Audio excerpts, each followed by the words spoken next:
welcome as we come now to the third week of Easter. This would be the third Sunday of Easter. And the readings, first reading, of course, as I mentioned before, always comes from the book of Acts. This time it comes from the Acts of the Apostles, chapter 2, verse 14. Just one verse, and then we go to verses 22 through 33. We are looking at, in the second reading, at the first letter of Peter, this time chapter 1, verses 17 through 28. And this time the gospel comes from that of Luke, chapter 24, verses 13 through 35. As we have mentioned on a number of occasions, the first two Sundays of the Easter season come from John, as we heard the stories of Jesus on Easter morning, and then last time Easter evenings, and then 8 days later. Now this time we come to an episode which is unique to the Gospel of Luke. It is perhaps one of the finest written of resurrection stories. It is rather lengthy, and the reason why it is included is that we need to get a little bit of continued perspective of the story of Jesus being raised. As we have mentioned on other occasions, there are 4 different Gospels, and each of them have their narration with regard to the story of the resurrection in different ways. So, what is this story from Luke all about? It is, as I say, rather lengthy. There are different ways to divide it. Here would be one way in which we would divide this story. First, there is the introduction and the setting of the scene. This would be in verses 13 through 16. Then we have a dialogue with Jesus in which there are 2 disciples on a journey, and it can be divided into different parts. I'll give you the outline here, and then we'll go back and kind of fill that in as best as we can. So the dialogue appears, number 1, Jesus meets the 2 disciples who are on a journey, moving from Jerusalem to a place called Emmaus, and he asks them a question. What were they talking about? This is then filled out by the fact that they give a report to Jesus. He listens. He doesn't say anything. This takes place in verses 18 through 24. And there is also given a scriptural interpretation of the facts that are here. That would be in verses 25 through 27.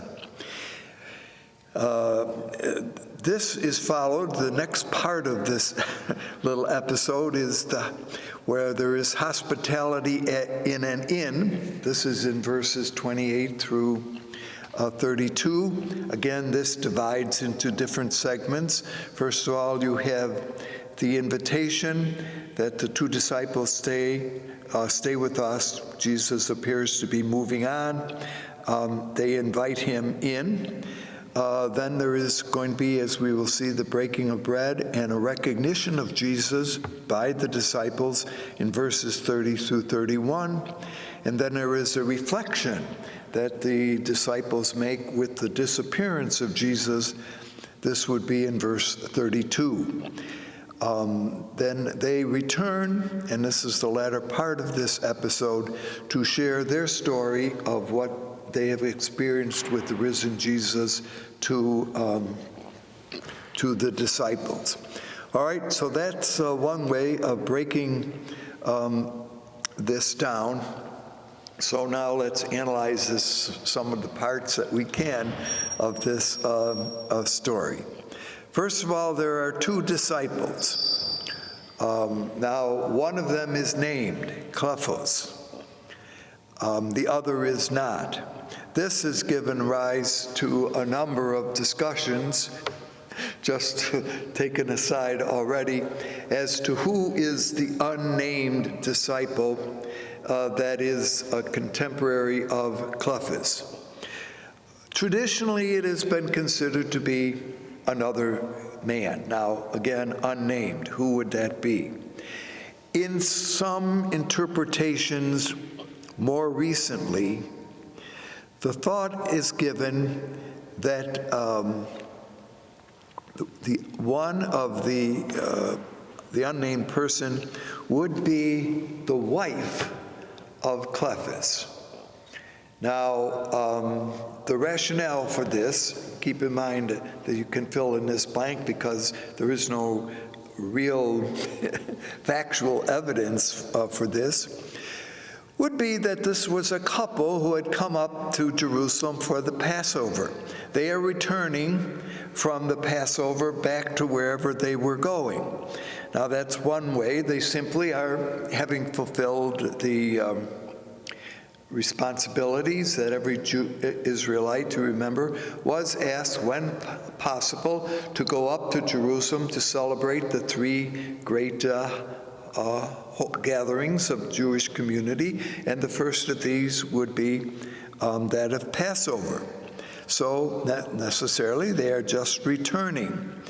Why would one of them be a woman? Well, now, if she wasn't the wife of this man, and it would be very unusual for a man and a woman to be of different connections, but one of the women certainly stood at the foot of the cross when Jesus had died, and mention is made that at the foot of the cross was one Mary, the wife of Cleophas.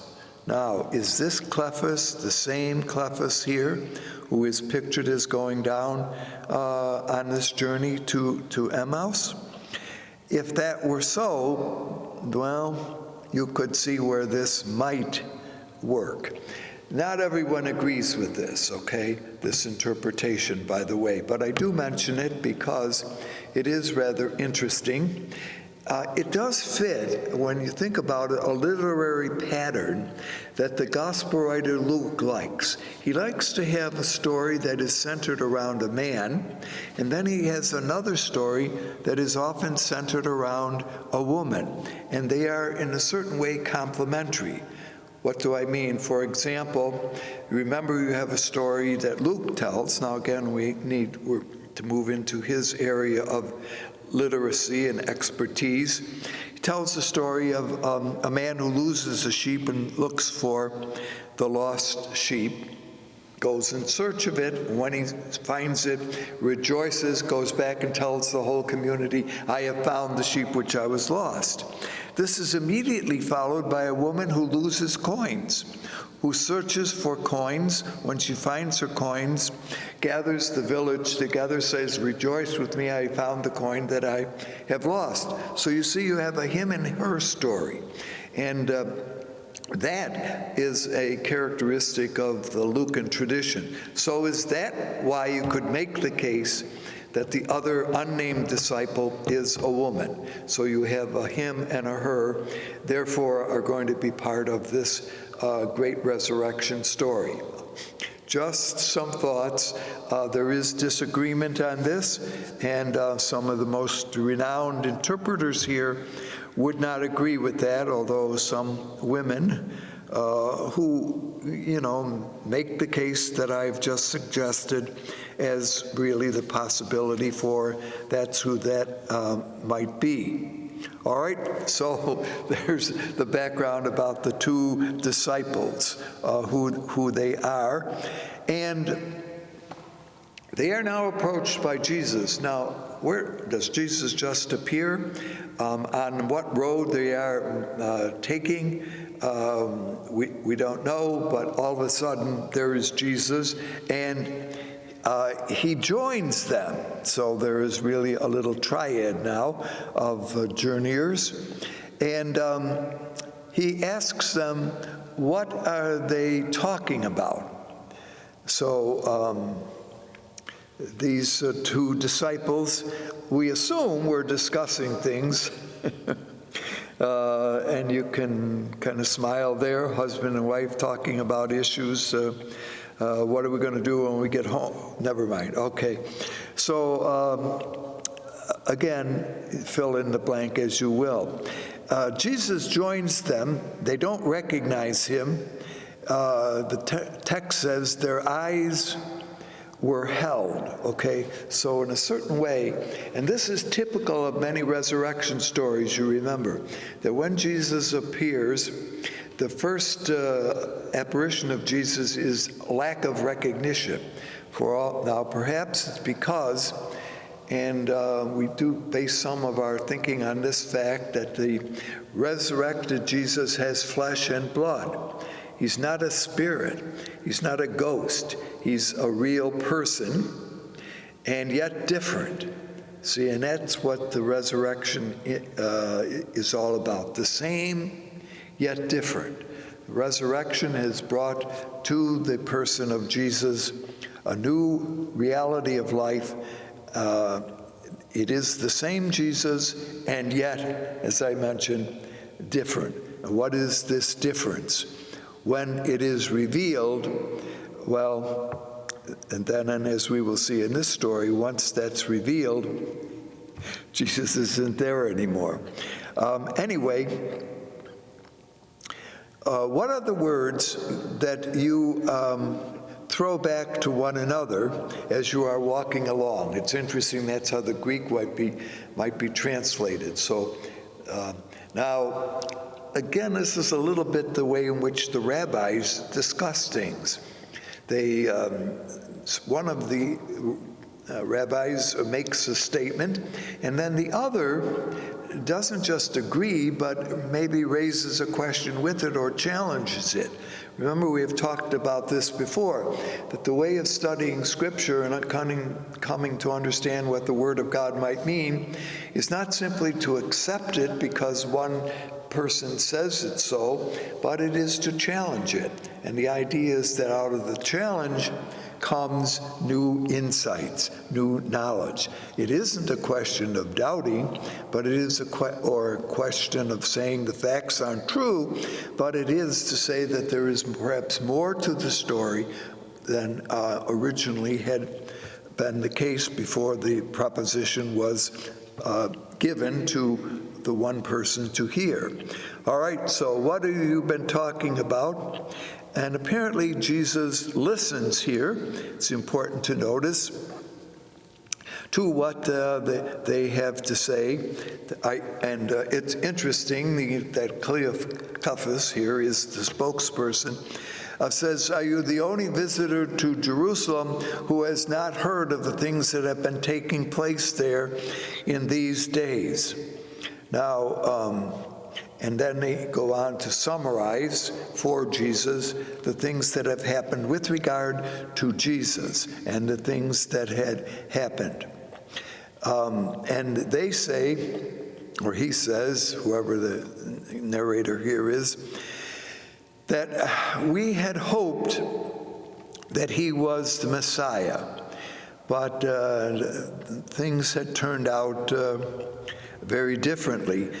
In other words, if those who had hoped for a Messiah, there was no place in their idea of a Messiah for one who would suffer and die, and above all, would die on a cross.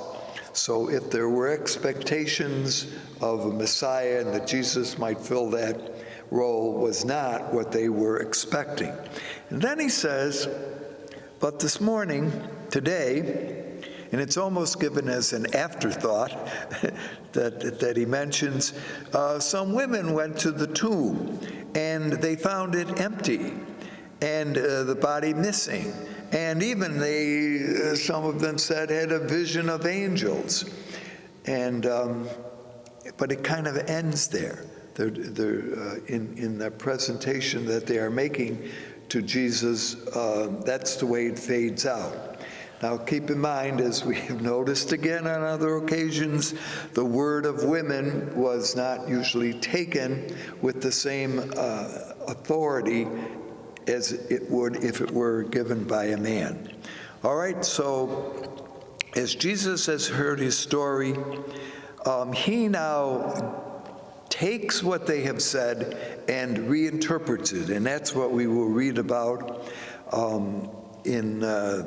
or listen to in the section that is given us this weekend. The facts cannot really be understood if they are told without faith. And so faith underlies the whole understanding here. Jesus reminds them of something that he had told his disciples as they were journeying to Jerusalem, that the Son of God would be handed over, would be crucified, so I suppose as a good teacher, he says, you know, you didn't listen to what I had said as we were going. If you had, I foretold what would happen here, okay? But Jesus is a good teacher then, beginning with Moses and the prophets, reinterprets everything. In other words, what Jesus is doing with these two disciples is rekindling hope. That, of course, is the fundamental message of the resurrection, that the death of Jesus is now incorporated and encompassing, I was going to say, in the reality of Jesus being raised by the Father from the dead to new life. Again, we have two understandings of the resurrection. One is that Jesus is raised by the Father to glory. Another is that Jesus rose from the dead. So again, what's the difference? Well, one is the action of God. The other is the action more emphasizing Jesus. Either way, of course, is correct, but just to say this. All right, so there is the second part here, as I mentioned here, the dialogue with Jesus and his disciples. And also notice that Jesus uses scriptural interpretation, Moses and the prophets.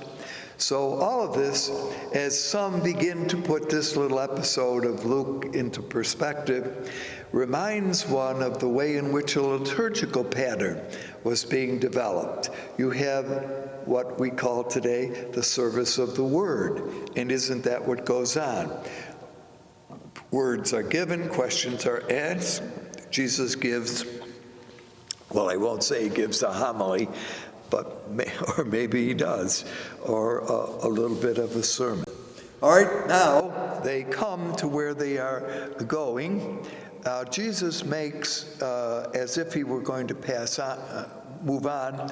They say, no, why don't you stay with us? It is almost evening. So this is interesting in that in some of the other episodes, particularly again in Luke, Jesus often invited himself to dinner. One remembers the story of Zacchaeus, the little guy who had been up in the tree. And when he had come down, Jesus had said, I'm going to have dinner with you in your house. And on other occasions in Luke, Jesus invites himself. Here, he is invited. So it's, again, a little reversal of the way in which things work. So he agrees, and they go in. And apparently, after all, they go into an inn. I have to smile. The inn, of course, beginning in Luke, there had been an inn incident. You remember, okay, in the beginnings of Jesus' own earthly birth, now the beginnings of his new life. While they are at table, Jesus breaks bread with them, and as the bread is broken and shared, they recognize that this is indeed Jesus. And at the moment of recognition, he disappears. Now again, Luke has captured your imagination. Why? Because And keep in mind that he is writing this work for his fellow believers, or hopes to strengthen their belief in the risen Jesus. They do not see the risen Jesus as these two disciples did, but they believe that in the breaking of the bread, there is the presence of the risen Jesus. Well, that's certainly, I suggest, is the message here.